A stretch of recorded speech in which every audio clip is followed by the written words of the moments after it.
Right now, the day's biggest news stories from a Vegas perspective. This is the Vegas Take with Sharp and Shapiro.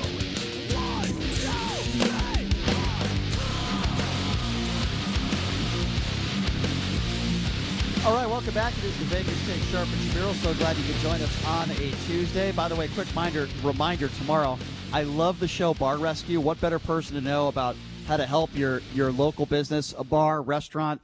John Taffer, the host of Bar Rescue, will be joining us tomorrow. I love this guy. He also lives here in Las Vegas. And then coming up at the bottom of the hour, we will be speaking with former Howard Stern personality, Jackie the Joke Man Martling. So that's going to be a lot of fun at a time where people need to laugh a little bit. People are depressed, man.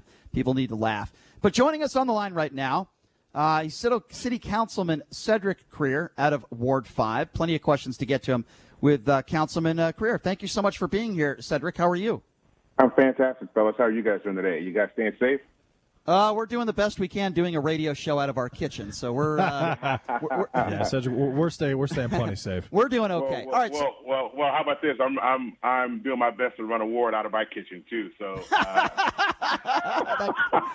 Hey, at least you're close to the pantry. Well, you guys listen. You guys, there's no question that your work never stops. We appreciate you for that, and we appreciate what you're doing. So let me start with the big question first, which is, Mayor Carolyn Goodman. I'm not going to say she's been at odds with the governor Sisolak, but she's had some disagreements, which is okay. Politicians, they disagree all the time. What do you make of the fact that the mayor doesn't necessarily agree and see eye to eye with Governor Sisolak as far as the extension to April 30th, closing down these non-essential businesses? What are your thoughts on that? Well, look, the mayor has her thoughts about it. She has a wealth of experience to base it off of. And this is where her heart is telling her. I personally stand with the governor and believe that we have to listen to our medical professionals and do everything we can to try to flatten the curve of this pandemic. I have a lot of respect for the mayor, and we respectfully disagree and we respectfully agree with each other. But there's no doubt about it that this economy has to get back open.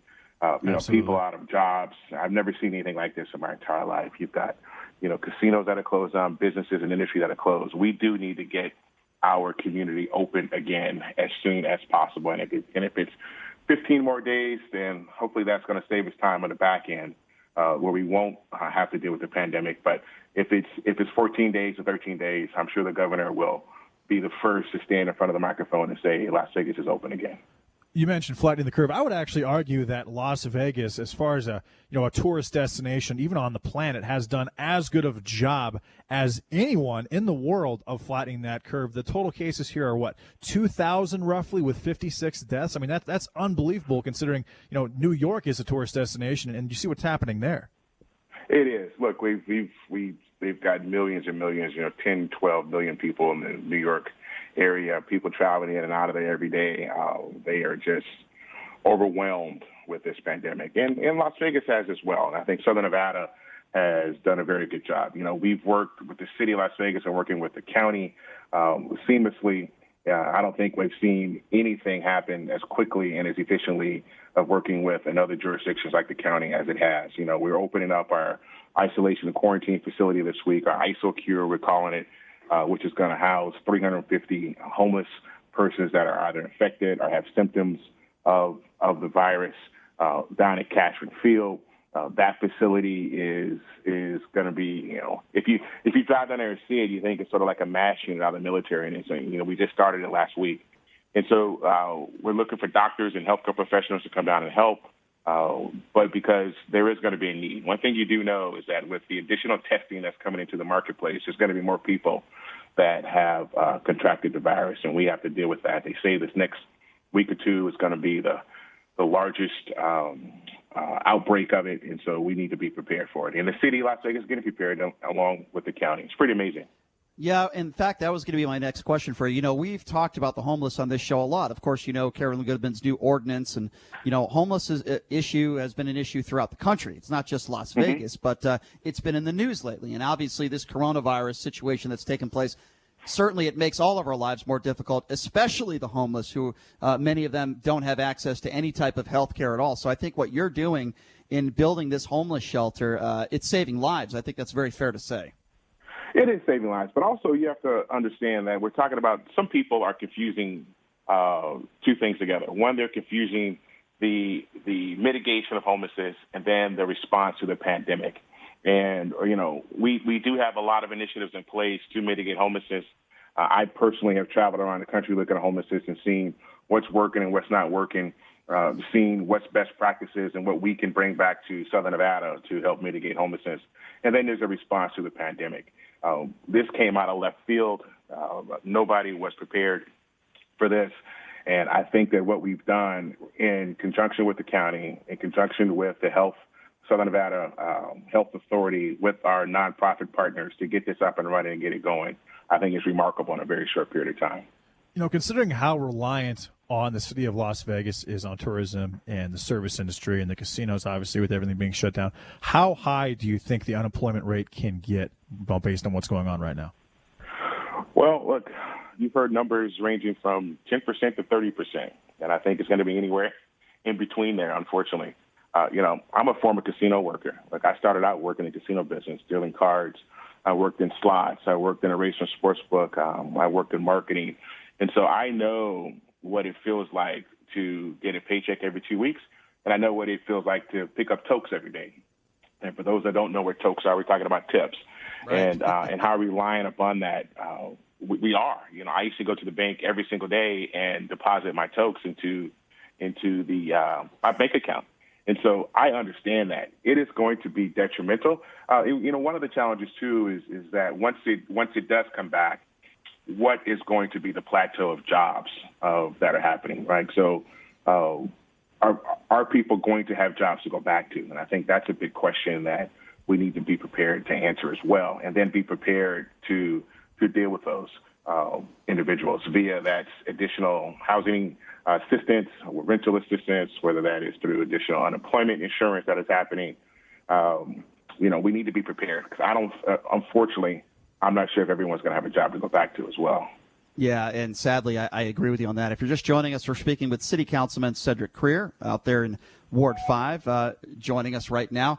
Okay, Councilman, let's talk a little bit about the first responders, because we've had some nurses and some doctors call into this show on a regular basis. We had one nurse on our show several days ago that basically broke down and cried as I asked her, how difficult is this for you and your family? She doesn't know if she's going to contract the virus. She was worried that she might be infected. I mean, these are people that are risking their lives to save us, really, at the benefit of those who are sick and throughout the community. So my understanding is, you guys are going blue to support frontline responders. City Hall and Main Street will both be lit up by blue to show their support. Wanted to talk to you a little bit about that, and if you could say a few words about some of our frontline responders that are heroes, as far as I'm concerned. My father was a doctor. He was a family practitioner. So if you were sick, you went to see my dad. If you were hungover, you need a note to get back to work the next day, you go see my dad. And he was a community family physician. He did house calls and he delivered babies and everything in between. And so I grew up in a household of a first responder and someone that would have been out there on the front lines if he was still alive. So this is personal for me as well. Our marshals, our metro, our firefighters, our healthcare professionals, even persons working. I look at the people working at the supermarkets and at Lowe's and at Home Depot as first responders. They didn't ask for this, and here you see our community once again coming together and stepping up and providing essential services to our community.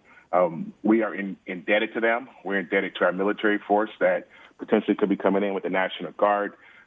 We are indebted to them, and I don't know how we can ever repay them. And today, with the city going blue, is just one sign of us coming together to show our respect for our first responders, our healthcare workers, and just letting you know that you are not doing this alone, and that we do truly care for you and only want you to get home to your family and be safe like we are home with our families. And so, yes, Vegas is going blue today. Please go out, take a picture of you and your family in blue. Use the hashtag #VegasGoesBlue, and let's show our first responders how much we love them.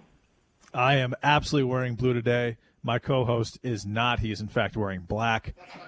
That's not true. This is a blue road. That's not true. That's not fair. So construction of Raiders Stadium is considered an essential business right now. Is that still on track to open up at the same time as it was expected to, since the conversation started about bringing the Raiders to Las Vegas?